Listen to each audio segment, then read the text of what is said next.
You don't get shot the way movies sell it. There's no heroic spin, no witty one-liner, no dramatic violin swell timed to your sudden realization that you should have stretched more in the mornings. There's just impact.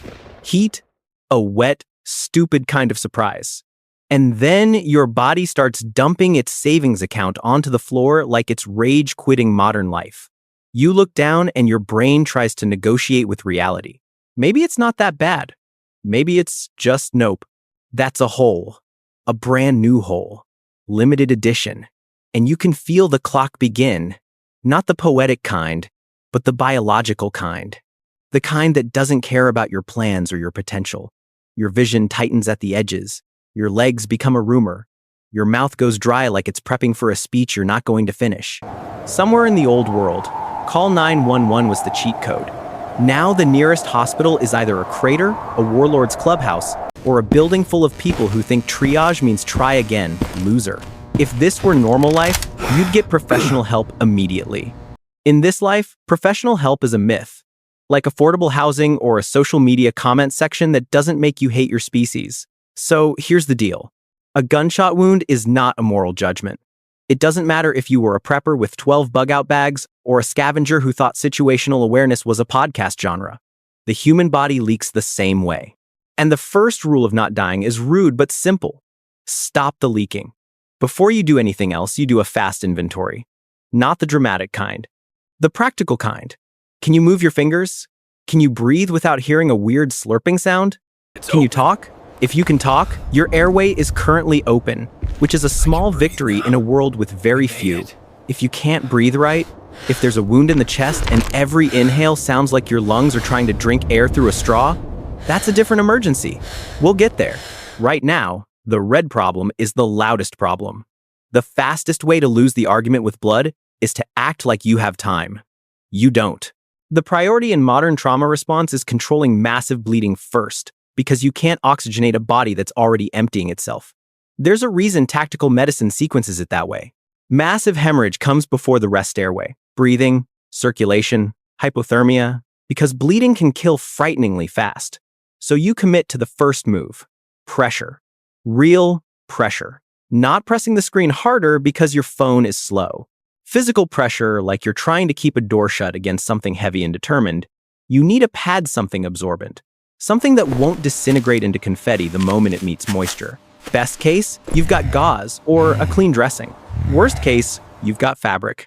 A shirt, a towel, a piece of curtain you stole from a ruined suburban living room because even after the end of the world, your survival instincts still include interior design.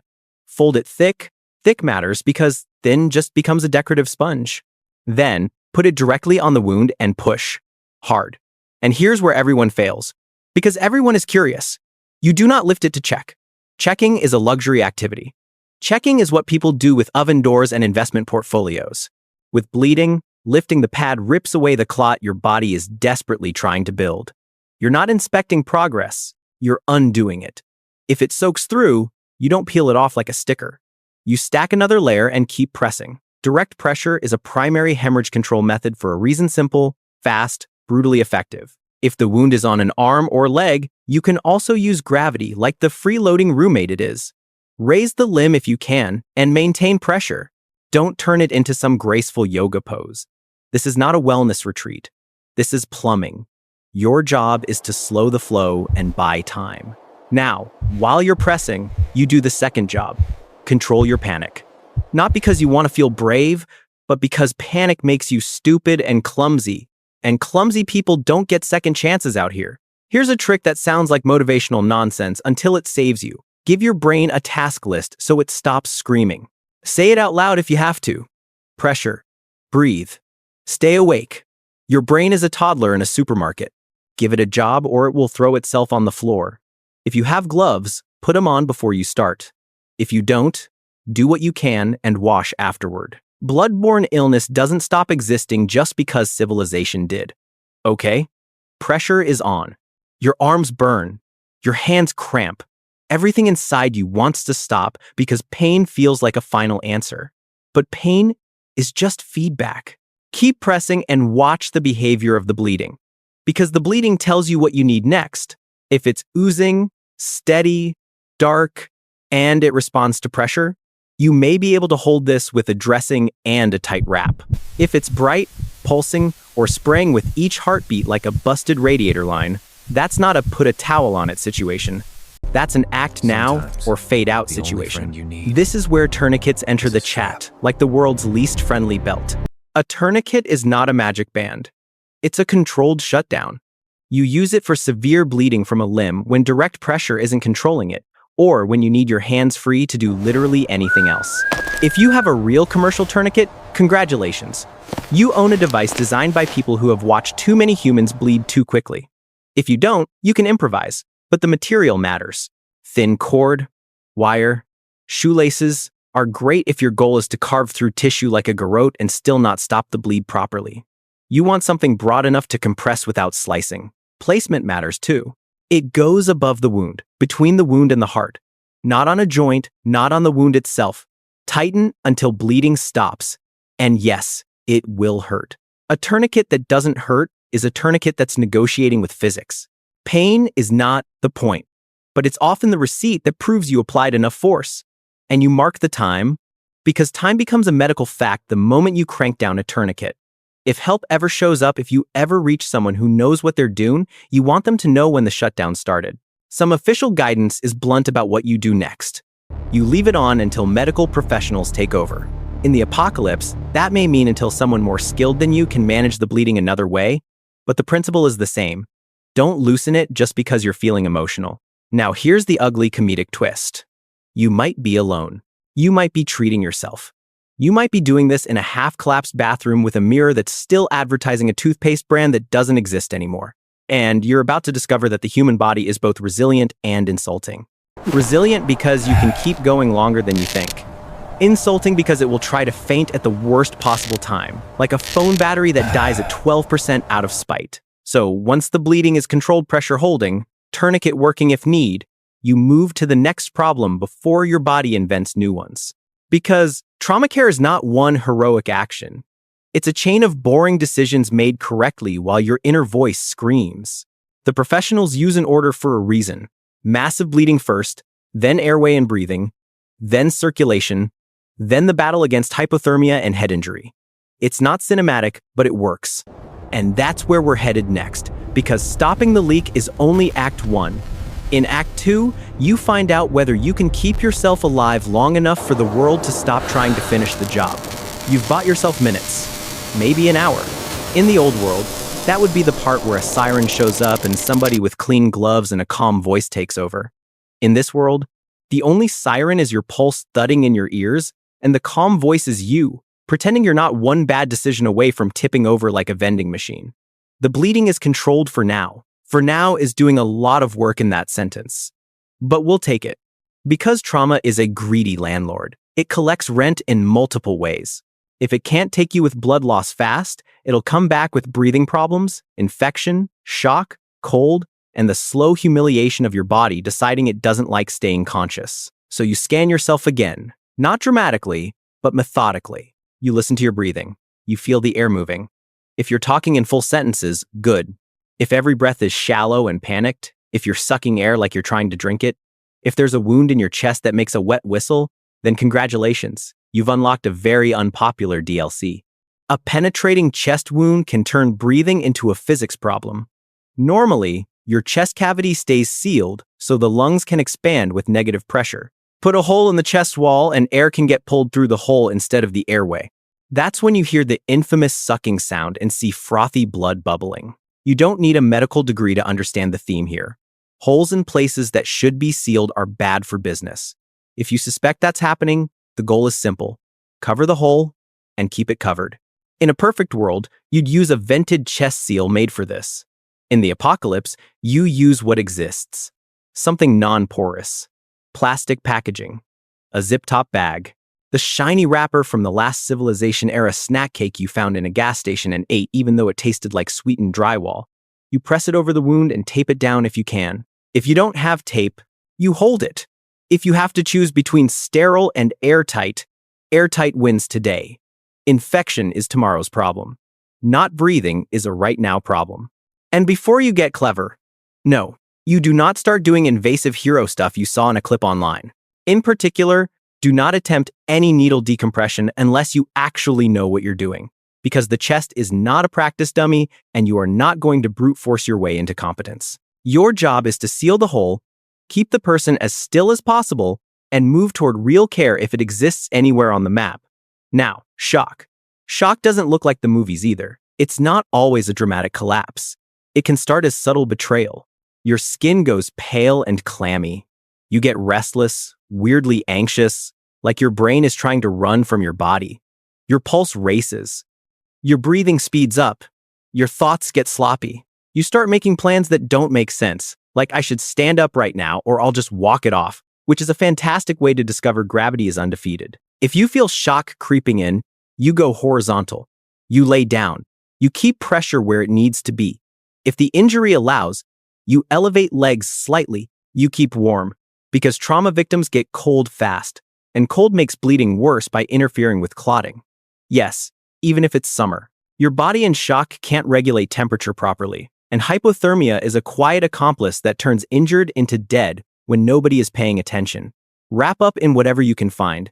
Jackets, blankets, that hideous polyester throw pillow you used to judge in your neighbor's living room. You don't get to be picky now. If you're alone, this is where psychology matters more than bravery.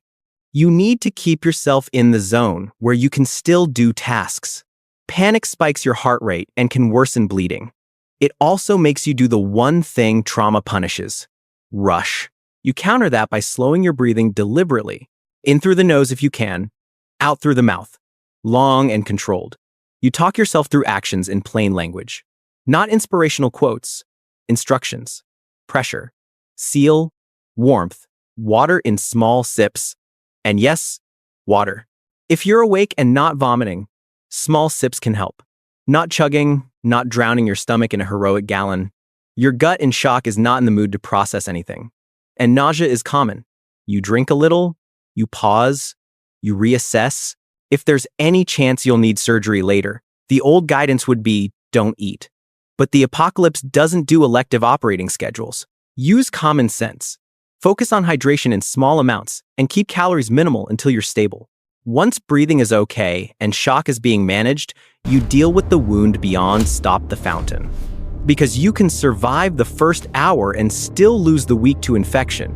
And infection, out here, is the kind of enemy that doesn't announce itself with a gunshot. It shows up quietly, sets up camp, and then charges rent in fever and delirium until you can't think straight enough to save yourself. So, when you're stable enough to do more than just hold pressure, you clean. Not scrub like you're polishing a car clean. Irrigate clean. The idea is to flush debris out, not grind it deeper into tissue. If you have clean water, use it.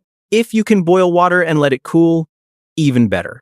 If you're stuck with questionable water, you still may have to use it, because leaving dirt, fabric fibers, and grime inside the wound is basically sending bacteria an engraved invitation. You pour water through the wound in a steady stream, not a gentle drizzle.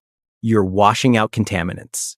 If you have saline, that's ideal, but you don't hold a committee meeting about it. You use what you've got. You avoid pouring harsh chemicals into deep tissue like you're marinating meat. Some antiseptics can damage healthy tissue and slow healing if used aggressively. The goal is mechanical cleaning first, flushing and removing obvious debris around the edges, not performing chemical warfare inside your body. Then comes the part people hate because it feels wrong: packing. A deep wound doesn't close itself just because you want it to. If there's a cavity, it can keep bleeding internally even when the outside looks calm. Packing is about filling that space to provide internal pressure and give the clotting process something to work with. If you have sterile gauze, great. If you have clean gauze, also great. If you have only fabric, choose the cleanest option and accept that clean is now a sliding scale. You feed material into the wound carefully, layer by layer, firm enough to fill the space, but not so aggressive that you shred tissue. It's not stuffing a suitcase. It's building a plug. You keep packing until the cavity is filled and pressure is maintained from the inside. Then you cover it with a larger dressing and secure it. This is also where people make the worst decision because it feels brave. Digging for the bullet, not now. Fishing around in a wound because you watch somebody do it on a screen is how you create more damage, introduce more bacteria, and turn a survivable injury into a complicated death. The bullet can stay put until you have the right tools, the right light, and ideally, someone who has done this without improvising their education. Your priority is control, cleanliness, and stability. After dressing, you monitor. You check skin color and temperature. You pay attention to pain that suddenly spikes, swelling that accelerates, redness that spreads, drainage that turns foul, fever that climbs. You watch your mental clarity like it's your last currency, because confusion is not just stress. It can be a sign your body is losing the fight. And now for the cruel irony. Once you're not actively dying, your brain will try to make you quit. It'll whisper that you've done enough, that you should sleep. Sleep feels like relief. Sleep is also where shock victims can slide into nothingness quietly if they're unstable. You don't have to stay hyper alert forever, but you do need structured checks. You set a rhythm, you stay warm, you keep pressure, you keep breathing steady, you keep yourself alive the boring way. Because survival is rarely one glorious act. It's a long series of unglamorous choices that modern society trained you to outsource. And now, you can't outsource anything.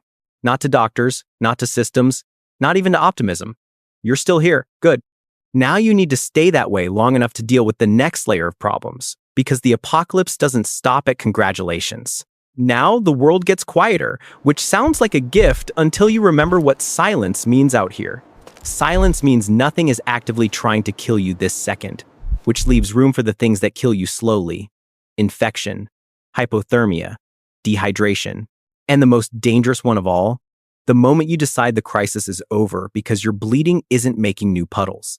This is where modern society trained you to fail. We were raised in a world where problems come with customer support and sterile packaging. You used to get injured and outsource the consequences to a brightly lit building full of professionals who didn't judge you for being fragile. In the ruins, you're your own emergency department, and the ER closes the instant you stop paying attention. So you treat the next hours like an operation, not like recovery.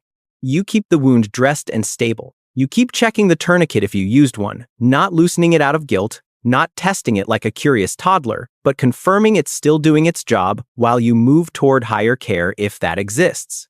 You keep yourself warm, because cold doesn't just feel miserable. It worsens clotting and stresses the body at exactly the wrong time. You keep drinking small amounts if you can tolerate it. You move as little as possible, because every unnecessary motion is a request for the clot to fail. And you plan your next move while you can still think. Because the moment you get lightheaded again, planning becomes a fantasy. The wound itself is now a negotiation between your immune system and the microbial apocalypse living on every surface. In normal life, your body fights infection with help. Clean environments, antibiotics prescribed by someone who knows your allergies, follow-up care. Out here, you're trying to keep bacteria from colonizing an open invitation in your flesh while you're lying on the kind of floor that used to get mopped, back when people believed in maintenance. If you have proper antibiotics that you were prescribed and you know you're not allergic, you follow the directions you were given for that medication and you commit to the course, because half measures breed problems you really don't want. If you don't have them, you don't start swallowing random pills like a desperate gambler at a casino buffet. Taking the wrong drug, the wrong dose, or the wrong duration can make things worse, not better. And it can give you side effects you cannot manage without medical support. You're surviving, not role-playing as a pharmacy. That said, the apocalypse will offer you a lot of folk medicine options, and you need to treat them like you treat strangers offering free candy. Some things have real evidence in specific contexts, and some things are just people trying to feel powerful. Honey is one of the rare ones with legitimate use in wound care when it's medical grade and applied correctly. It can inhibit bacterial growth and support healing in certain situations. But the honey you scavenge from a dusty pantry might be contaminated, and slathering anything sticky into a deep wound can also trap debris if you didn't irrigate well.